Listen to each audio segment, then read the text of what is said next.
निमृत ने अब अपने पापा की पेरेंटिंग पर सवाल उठा दिए हैं। निमृत जो बात करती नजर आई है अपने पापा से, वो ये बताता है कि आज से नहीं बल्कि अपने पापा से उसकी ये शिकायत काफी समय से रही है।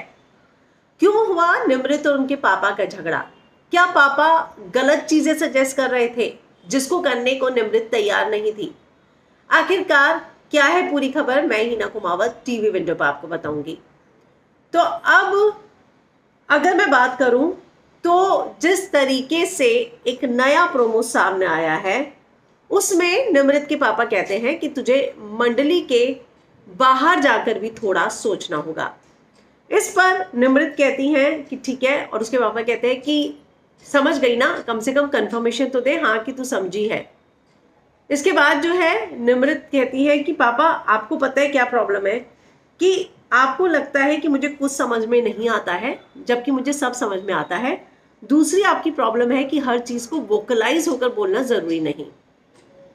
तीसरी आपकी प्रॉब्लम है कि दुनिया के पेरेंट जब बच्चों की चीजों के लिए उन्हें वाव कहते हैं, आप मेरी किसी चीज पर ट्रस्ट नहीं करते। दूसरा वो कहती हैं कि आप लोगों की एक्सपेक्टेशन इतनी है ना मुझसे कि मुझे समझ में नहीं आता कि क्या करूं।